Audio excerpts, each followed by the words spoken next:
y son unos productos que son como una gelatina, pues son más espesos que los cristaloides, pero no son sangre. Entonces eso les puedes dar 1 a 1 o 2 a 1, ¿sí? Una relación 2 a 1 en este caso. En mi caso, con los testigos de Jehová lo saben aceptar con el sangre, ellos se les pondría cristaloides. Claro, ¿vos eres testigo de Jehová o qué? No. ¿Quién es testigo de Jehová?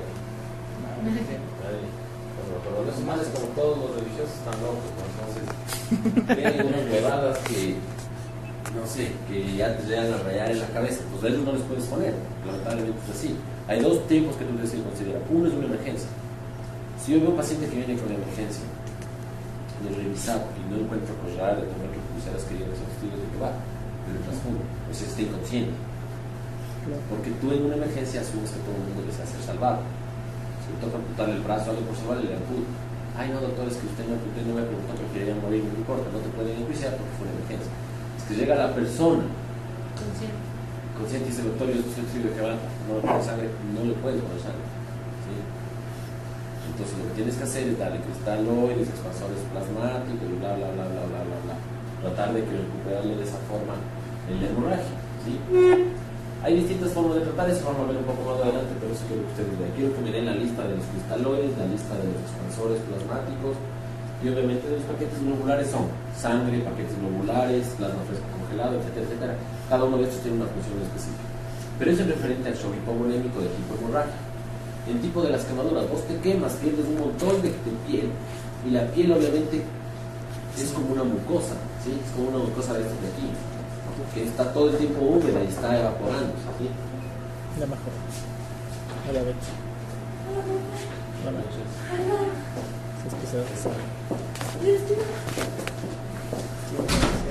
Entonces, justo le digo a la Jessica, creo que ella se ha salido hasta del chat y me dio toda la medicina. No, perdón, es que se me dañó el celular.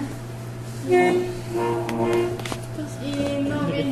A ver, estamos hablando, chicas, sobre el shock y los tipos de shock. Les expliqué a sus compañeros lo del shock hipovolémico y hablamos del shock hemorrágico y ahorita vamos a hablar sobre el shock por quemaduras. Entonces, una persona que está quemada es como la mucosa, ¿sí? Entonces, está expuesta todo el tiempo al ambiente, se seca y está perdiendo líquido. Una persona quemada puede perder varios litros de sangre al día. Y por eso hay un tipo de tratamiento donde tú reemplazas la pérdida de líquido por uno de estos consuelos o con alguna de estas cosas. Yo les explicaba qué es el shock, súper rápido. El shock es una disminución de la perfusión de sangre, o sea, cuando la sangre no llega a un tejido de forma adecuada y causa hipoxia. Ese es un shock, no es el shock eléctrico ni nada de eso, es el shock o el shock, ¿sí? Nosotros tenemos estos tipos de shock hemodinámico o shock distributivo. El shock hemodinámico puede ser hipovolémico porque baja el volumen. ¿Cuándo se baja el volumen? Cuando te sangras por alguna razón, cuando tienes una quemadura o cuando tienes deshidratación, ¿sí? Y ahí nos hemos quedado, ya voy a hablar después. Entonces, un paciente con uno de estos shocks, tú tienes que darle tratamiento.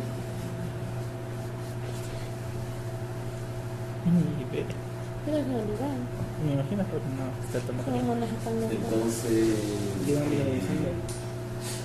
nosotros tenemos esto de aquí y ahora vamos a hablar sobre las quemaduras. Eso va a hablar después. Las quemaduras son las quemaduras que causan pérdida de la piel. Eso hace que evapore la sangre, que se evapore el líquido y la gente pierde el líquido que está en el espacio intravascular, salga hacia el espacio extracelular y obviamente como está quemado, de ahí se evapora y sale. Tienes que reemplazarlo. ¿Qué cantidad de sangre se evapora con la quemadura? La sangre no se evapora, se evaporan los líquidos. Ajá. Hay un porcentaje que dice que, o sea, por ejemplo, te quemas del 10% y pierdes, o sea, eso tengo que ver la cantidad exacta, pero es un dato que no es muy fácil de acordarse, pero por decirte, cada 10% de quemadura, o cada 1% de quemadura de superficie corporal de segundo grado superficial, pierdes más o menos como 500 ml, es una cosa, la persona que está quemada 50% pierde un montón de líquido, ¿sí? No estoy seguro las cantidades, busquen eso más bien para la siguiente clase que voy a tomar la prueba, ¿sí? ¿Vos qué preguntaste? ¿Cómo? Ahora vos a ver.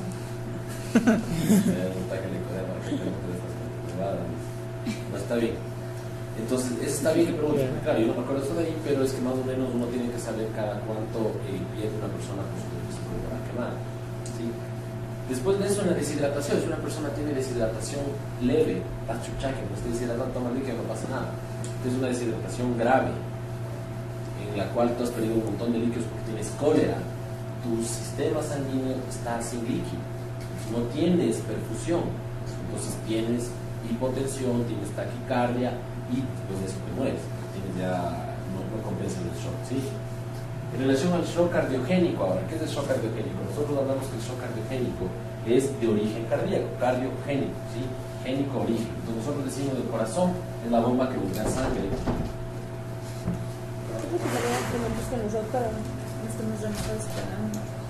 ¿En qué parte?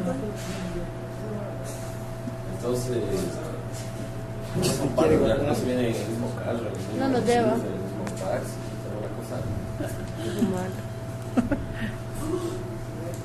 Entonces la cosa es que el shock cardiogénico es de origen cardíaco. Ustedes saben, el corazón es una bomba que lo que hace es bombear sangre a todo el cuerpo. Necesita una fuerza para bombear sangre y que la sangre llegue a todo el cuerpo. Si es que yo tengo algún tipo de daño en el corazón, por ejemplo, yo tengo un infarto aquí en el corazón, mi arteria coronaria se tapó, esta zona del corazón que está irrigada por esta zona se va a hipoperfundir y va a tener hipoxia, después va a tener anoxia, después va a tener isquemia, después necrosis y se va a morir.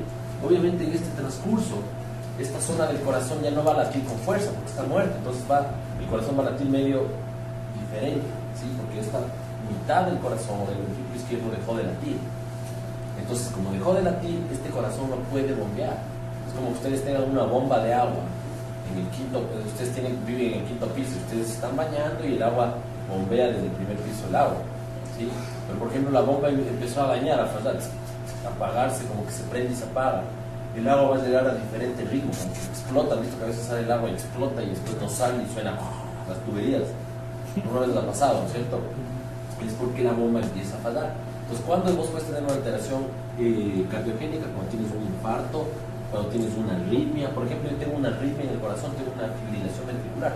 Mi corazón ya no late con fuerza, sino late así. Entonces, toda la sangre que me regresa a mi sistema venoso a través de la precarga no puede ser expulsada. Entonces, como no puede ser expulsada, toda la parte anterior se queda hipoperfundida. Entonces es como un ciclo. Entonces yo tengo sangre y mi corazón no me bombea, entonces no me bombea y no llego, entonces entro en shock y me puedo morir por eso. Entonces una persona que tiene un infarto miocardio puede tener un shock cardiogénico y son los que usualmente tienen shock cardiogénico y cráneo pálidos cuando están en las compresiones, ¿sí? Entonces ese es el origen del shock cardiogénico, de origen del corazón. No es que yo haya perdido sangre, la cantidad de sangre es la misma, ¿sí? Pero esa sangre está retenida, no puede ser empujada. Entonces igual causo hipoperfusión y causo hipoxia, ¿sí? Después, ¿está claro o no está claro eso de ello? Sí. Ya, perfecto. Ahora les voy a dar la parte un poco más molecular para que ustedes entiendan los otros distributivos. El shock distributivo que yo le he clasificado así es porque nosotros tenemos en primer lugar el espacio intravascular y el extracelular. Si yo por alguna determinada razón tengo una fuerza que hace que mi sangre pase, o no es mi sangre, porque obviamente los filtros del endotelio no permiten que pase el glóbulo rojo, pero sí pasa el plasma, ¿cierto? Yo tengo algunas fuerzas para que pase la sangre de aquí a acá. ¿Qué pasa si es que yo, por ejemplo, esta persona, digo, oye, ¿sabes qué? Te voy a dar dextrosa al 50%, que es una solución hipertónica. Entonces de repente, le metí aquí 500 cc de solución hipertónica. ¿Qué va a pasar con el líquido? Va a salir, vaya al espacio extracelular. ¿De dónde a dónde pasa?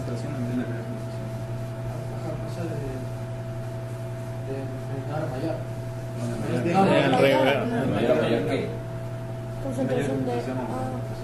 Yo le estoy metiendo aquí, digamos, 50% de glucosa. Estoy hiperconcentrado, soy hipertónico. Este es mi vaso sanguíneo y este es mi espacio extracelular. ¿De dónde a dónde pasa la sangre? Del espacio intracelular al extracelular. ¿De dónde? O sea que la sangre pasa de aquí a allá. No, de acá. Ajá. Del extracelular. El agua del espacio extracelular vale donde hay menos, donde hay más. Entonces aquí hay menos porque aquí es hipertónico. Entonces, paso acá. Entonces toda esta agua, porque no es sangre, toda esta agua, el plasma, el líquido transudar, el líquido extracelular, pasa a mi espacio intravascular. Entonces yo me puedo deshidratar. Es lo mismo que les pasa a ustedes, cojan por ejemplo y mándicen a veces una Coca-Cola, es rico, te pasó la sed, después de 10 minutos y más sed, ¿sí? ¿O no? Puede ser, hay que se le pasa a mí me pasa la sed. O sea, no se la vas a hacer nada más sed. Claro, pero a la final tú te estás hidratando con algo que es semi-hipertónico y obviamente estás con más sed. ¿Qué pasa si al revés yo cojo y le mando a una persona agua destilada? Por eso ellos dicen que es veneno tomarse agua destilada, ¿no es cierto? Yo cojo y me tomo agua destilada en cambio. El agua destilada es hipotónica. ¿De dónde irá? Llega a mi intestino el agua, se absorbe por mis arterias. Mis arterias son ahora hipotónicas porque han diluido todo esto. Entonces mi sangre, mi líquido va a ir al espacio extracelular donde hay más nutrientes, ¿sí? Entonces voy a tener más agua en el tercer espacio. Entonces me voy a deshidratar, mis vasos sanguíneos se van a deshidratar, ¿sí? Pero mi tejido intracelular va a estar hinchado. Entonces eso es para que ustedes entiendan la parte de la hemodinámica. Y esto es la parte importante que entender en la parte de lo distributivo. Cuando yo tengo algún tipo de sustancia que no ha sido hipertónica o por causa osmótica, yo tengo que mi endotelio tiene unas fenestraciones, ¿no es cierto? Esto hace que muchas sustancias pasen o se queden en la sangre o desde la sangre. Yo tengo sustancias que pueden hacer que estas fenestraciones se hagan mucho más amplias, ¿sí? Estas sustancias pueden ser interleucinas o sustancias proinflamatorias o sustancias que causan vasodilatación de los vasos.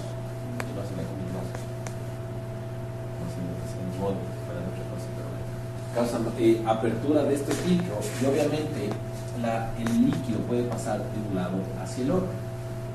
Y esto es el motivo que yo les voy a explicar cómo funciona lo del shock anafiláctico y el shock séptico, ¿sí? Nosotros, cuando tenemos algún tipo de traumatismo o de algún tipo de lesión de nuestro sistema inmune,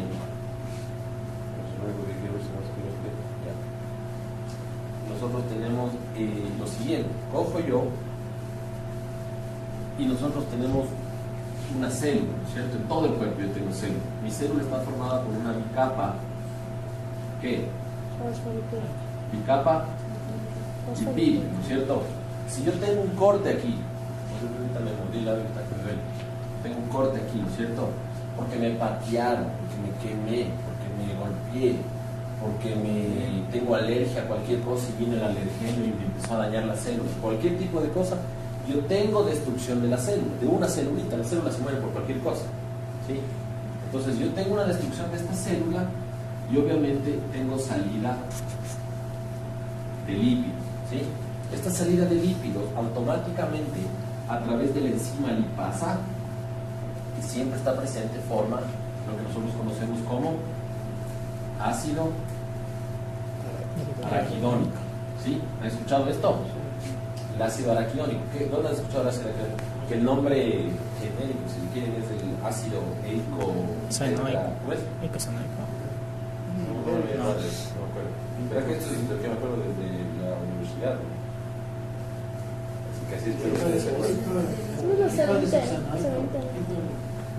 Araquidónico. Sí, el araquidónico. fácil, ácido eicosanoico, ¿cierto? Eicosatetranoico. No es que no, pero pero bueno, ácido araquidónico es una sí, entonces se aprender. Este ácido araquidónico, inmediatamente después de que se liberó los lípidos, hay una cadena de eventos o una cascada de eventos que son irreversibles, o digamos irreversibles entre comillas, entre la cual viene la liberación o la producción de ciertos productos a través de la ciclooxigenasa, ¿sí? O la lipooxigenasa, ¿sí?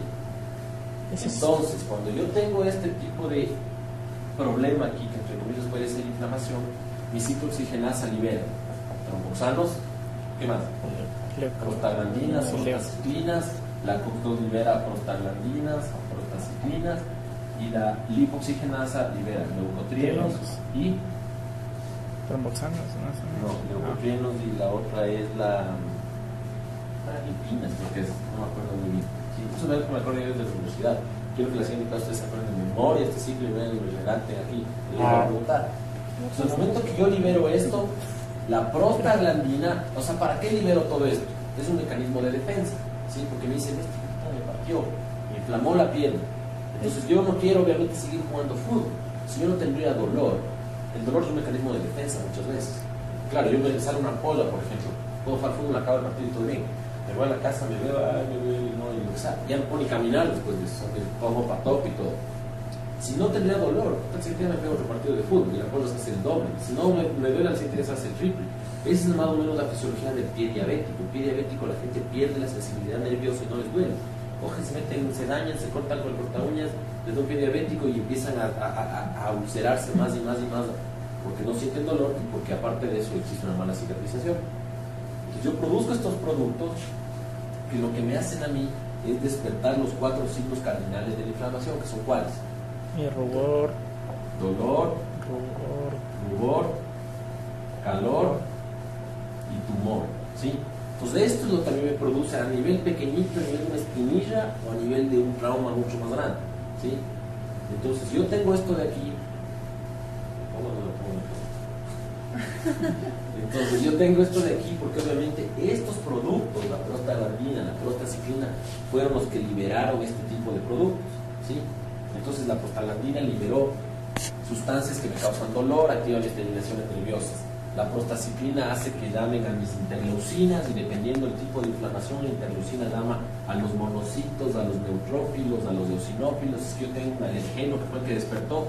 Mis mastocitos liberan histamina, serotonina y estos a través de inmunoglobulina E llaman a los macrófagos, etcétera, etcétera, etcétera, ¿sí? Entonces se da el proceso de inflamación que puede ser agudo o crónico cuando ya despiertas inmunidad con anticuerpos, ¿sí? Habiendo dicho esto, es importante que ustedes entiendan el tratamiento del dolor, porque eso es algo que ustedes se van a aprender toda la vida. Si yo tengo una inflamación, porque por ejemplo me mordí, me duele ahorita full, no me está doliendo dolor psicológico, sino me está doliendo por una causa, tengo que calmar la causa. Entonces, ¿qué tomo yo para el dolor? ¿Ibuprofeno? ¿Qué es qué? Analgésico. No, es un antiinflamatorio, ¿sí?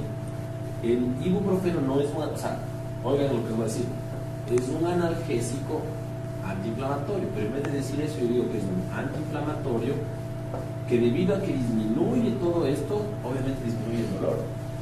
Entonces sí es un analgésico, pero es un analgésico que funciona de forma por antiinflamatorio, ¿sí? En cambio, un paracetamol, un Tempra, es un analgésico. Ese solo va directamente al cerebro, se me quita el dolor a nivel central, lo mismo que la morfina, ¿sí? Pero obviamente por vías diferentes. Pero el paracetamol es un analgésico central y me calma el dolor. Si yo tengo un dolor de cabeza, por ejemplo, ¿me podría tomar un ibuprofeno? Sí, porque digo, capaz me va a quitar el dolor, pero no es el mecanismo exacto por el cual me dolió la cabeza, ¿sí? Porque si por ahí tengo estrés y me duele la cabeza por estrés del ibuprofeno, capaz no es el mejor analgésico. Mejor le doy un paracetamol, ¿sí? Obviamente en el momento que va a ver la cefalea puede tener dilatación de los vasos sanguíneos, porque el cerebro no duele, lo que duele son las meninges o los vasos sanguíneos.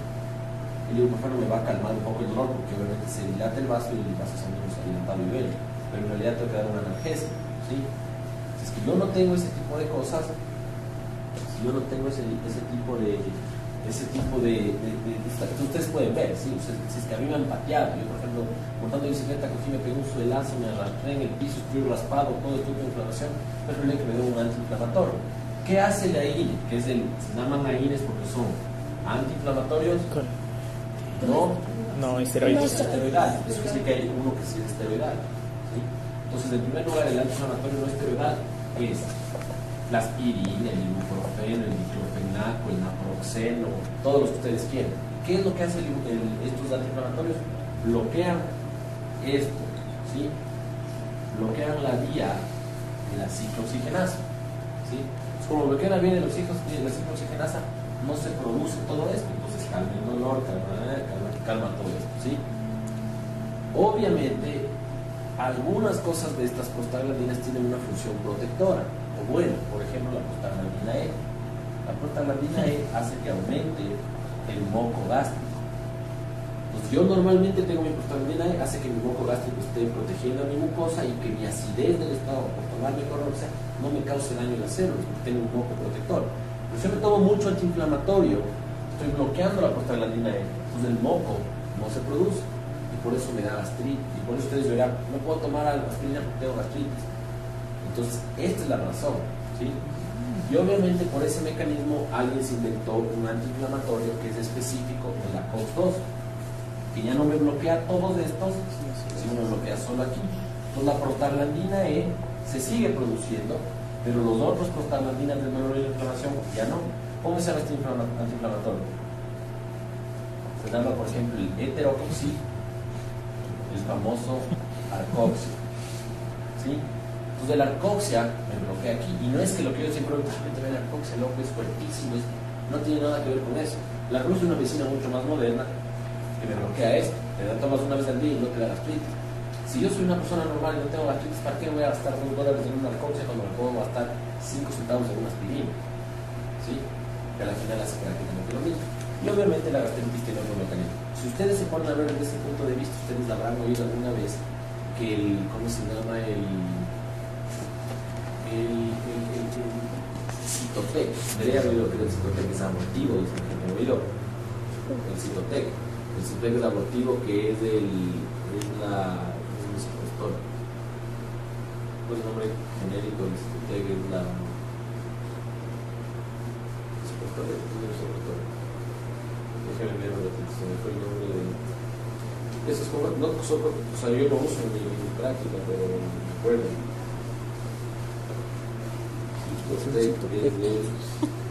Es prostaglandina E, te prefiero acordarme el nombre.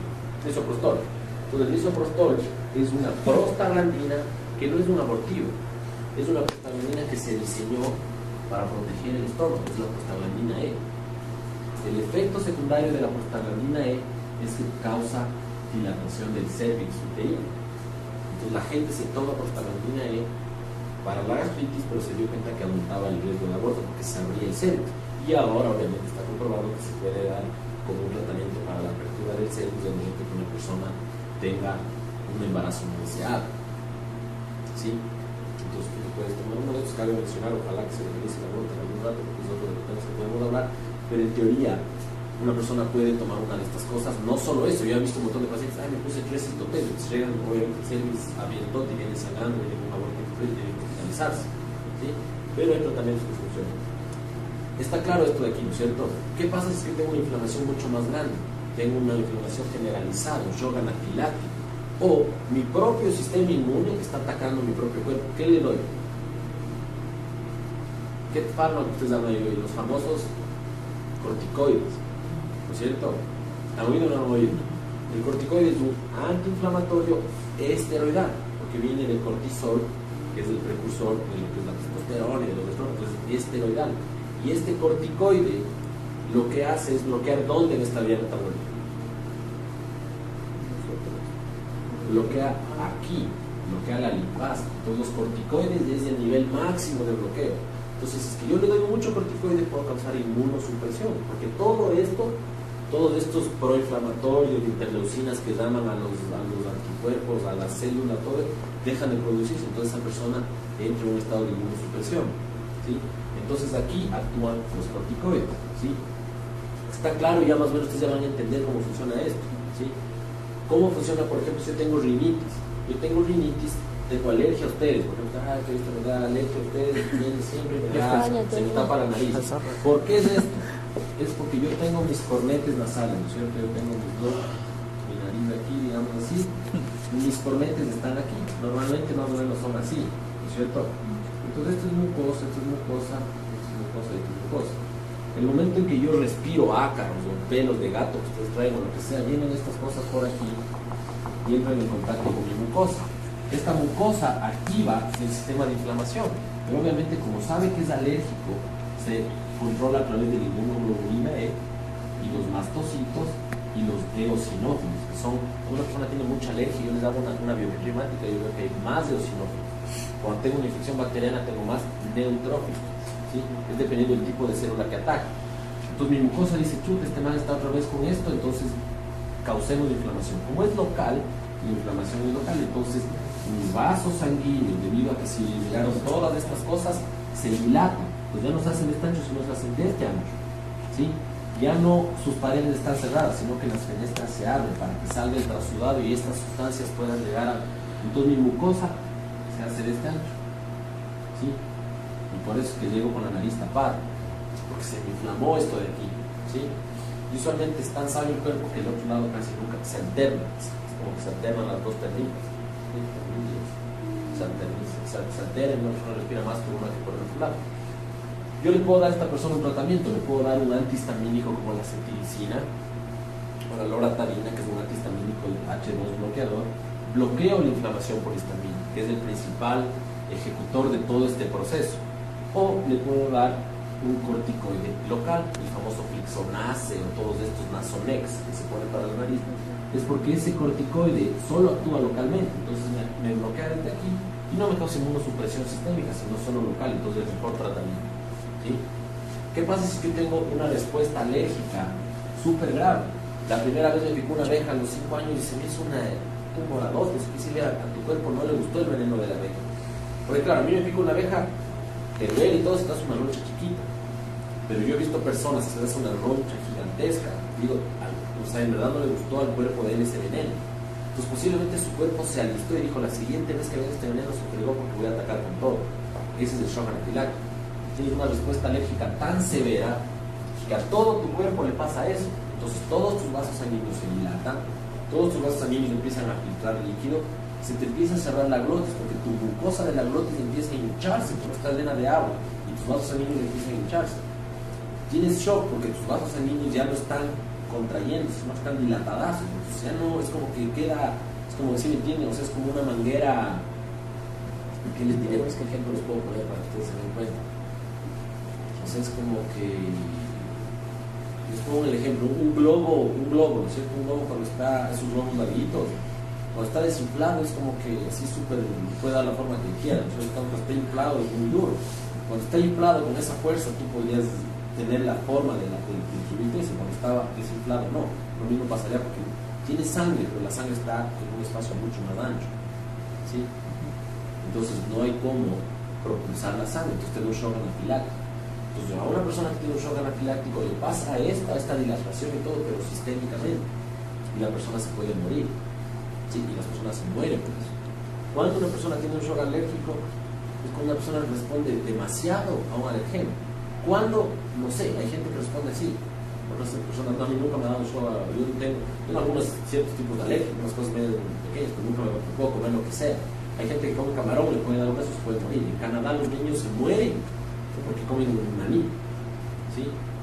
Es tanto así que en los Estados Unidos de Canadá es prohibido que tú le mandes a tu hijo sándwiches de mantequilla de maní, porque si por ahí el niño vecino es alérgico a maní, huele o prueba un poquito, le puede dar un shock anafiláctico que se muere, ¿sí? ¿Y por qué todo esto tiene un contexto un poco más atrás? Es tan limpio estos medios ambientes que su propio sistema inmune, que está como aburrido, que no actúa, dice no, voy a atacar a mi